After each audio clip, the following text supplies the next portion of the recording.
Hi, I'm James Wilkinson and I've been a travel editor for over 20 years.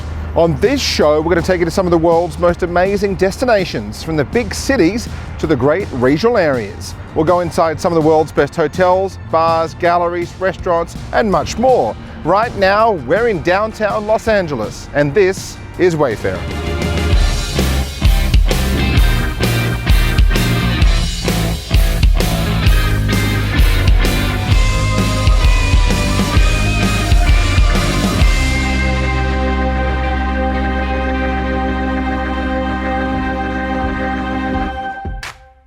Los Angeles is known for its epic food truck scene, and we've enlisted the help of one of the city's best chefs, Casey Lane, to show us some of his hidden gems. Casey, it's pretty hard to find a good taco truck during the day in LA. It is, yeah. No, they are kind of a bit of social scenes at night. They turn into like tons of people, and like it's either we're gonna go to the bar later or we just got out of the bar, and like they are kind of the simple way that LA eats, but mostly at night. This one's open during the day. This is definitely one of two that are far and away the best taco trucks in the city. These guys do it all day, all night, and it's Pastor is a very like LA street taco thing, and they are one of the two that do it the best. So you've really got to find one that's good quality, because there's a lot of taco trucks around. There's a million taco trucks, like there's a million restaurants, like there's a million anything in the world, and only a few of them are good, and then you get to like the ones that are really like really top shelf, and well, there's only a couple.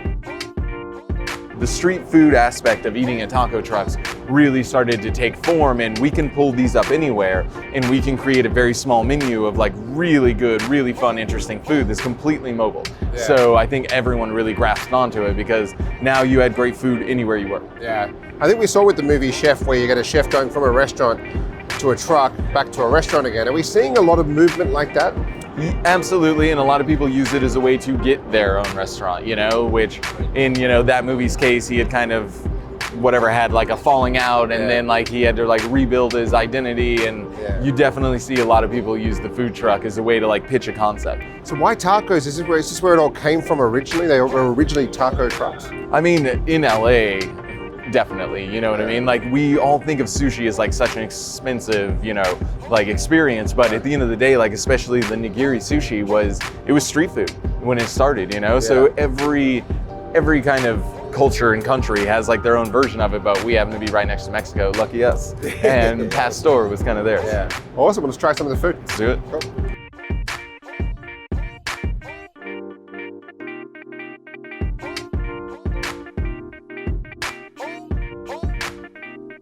All right, what are we having, Chef? We're having the Pastor tacos.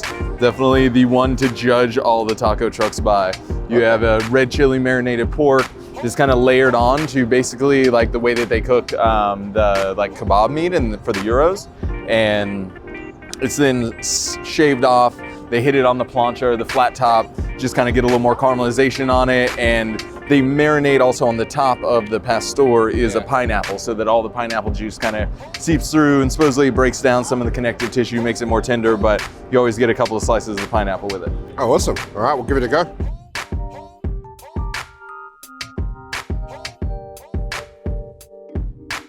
And then these guys are known as sort of one of the better taco trucks in LA, aren't they? Mm-hmm. Arguably the best one, for sure. Now let's head to two of Casey's hottest new restaurants in Los Angeles, located at the Hotel Figueroa, downtown.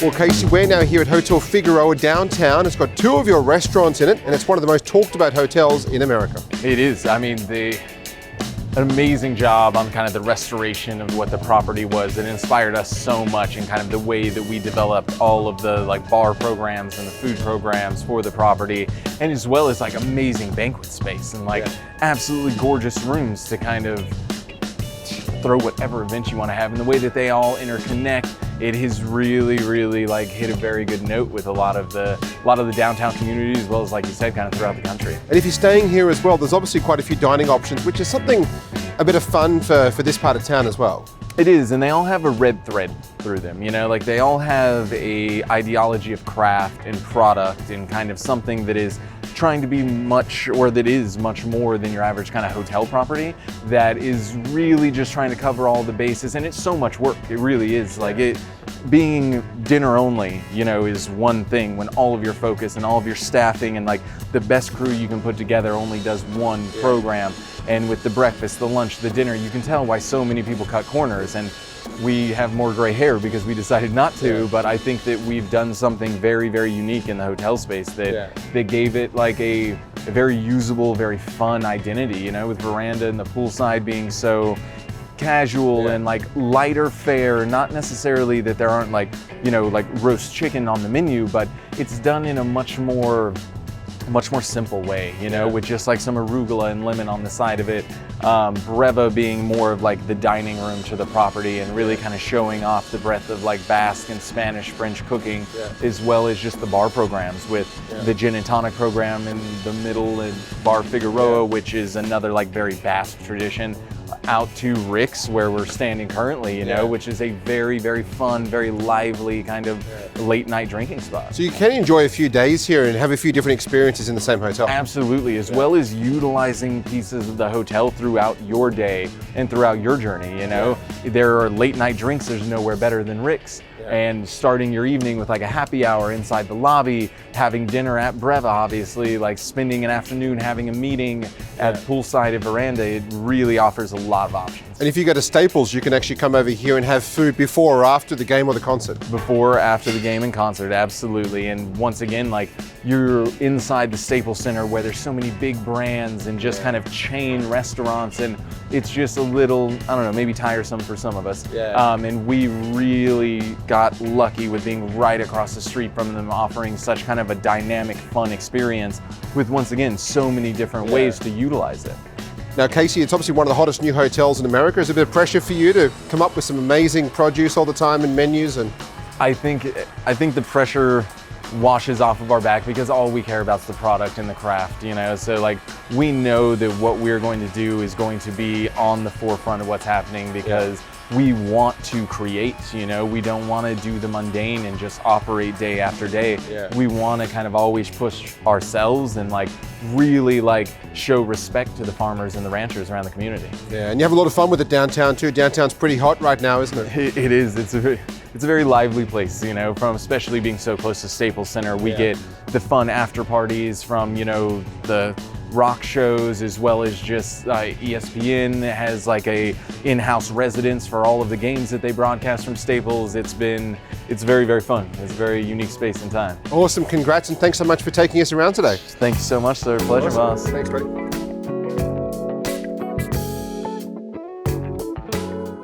Alongside Casey's great food here at the Hotel Figueroa, you'll also find some fantastic rooms and suites and some great bars.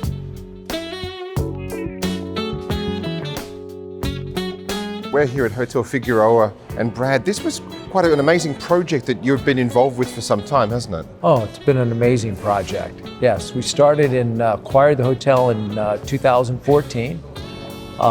We spent a year and a half planning it out, and then over 2 years actually in the renovation itself. What you've done with this is pretty incredible. It's on the mark from a design standpoint of view, food and beverage point of view, and a room point of view, which is, in LA, not everyone gets those three things right. Correct, yes. Well, we had great history with the hotel, and we were fortunate that we had all kinds of photography. And so we hired a interior design firm that was from Santa Monica, here locally. And we went through the archives with it, and we really came up with a design that took it back to the original spirit, but it's really kind of a remix also. It's like in the music business, how you have remixes of songs. It's an old classic, and you bring it up for what today's all about. And that's what we try to do here. The other aspects is that we really wanted to speak to the community that's here in Los Angeles. And that's all about the food and beverage program that you have. And so we have a great chef, Casey Lane, from Tasting Kitchen in Venice. He's also a 4 times James Beard nominated chef. And our mixologist is Deshaun Zarek. And Deshaun is internationally known and recognized as a mixologist. Yeah. And if you look at what you've created here, I mean, 7 bars and restaurants sounds like a lot, but given what's in the proximity to where you are, variation is not a bad thing. Well, we have LA Live across the street, and that's numerous venues of concerts, entertainment shows, award shows, and then we have the sports across the way. And so the idea is to provide various venues for food and beverage, so that when people come over, they can actually move within the property and have different experiences on the same property. Now, if you look at this hotel, it has a pretty incredible history, doesn't it? Oh, the history here is unbelievable. So it was built in 1926 by women. Yeah. Now, 1926 in the United States, women had won the right to vote just in 1920, so 6 years. Yeah. This was the largest investment in the United States made by women at the time. And it was operated by women, and it was built for women travelers. So during the 1920s, there was experienced great prosperity. And there was a real emergence in professional business travelers, women travelers. Yeah. And it was really built for them to have, that was a safe haven and a place for them to kind of come together. Yeah. So it was built by women, it was built for women, and when it opened, it actually became a real mecca for social discussion and also for the arts. These women were big supporters of the art program, and they would host debates and discussions on sexism, on racism, on all kinds of different social issues that were going on at the time. So the history here is absolutely tremendous and rich. We're really the stewards of this place because it was here as a hotel with great history before we came along. Yeah. And it will continue, long after I'm passed away. Yeah.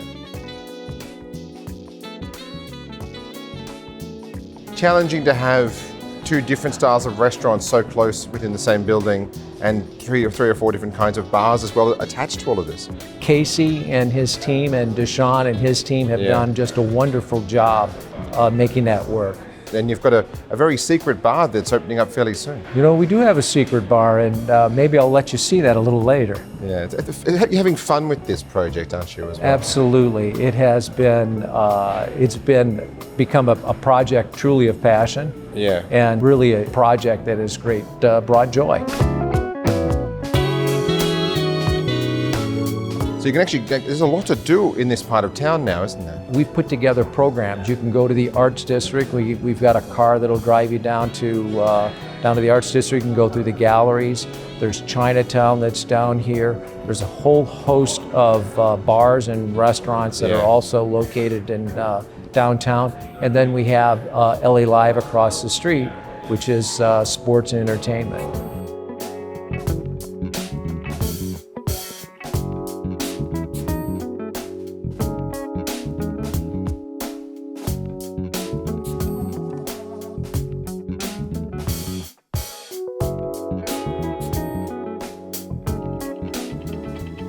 Coming up on the next episode of Wayfarer. Me being European and coming up through that background, I think that food and drink is an integrated experience.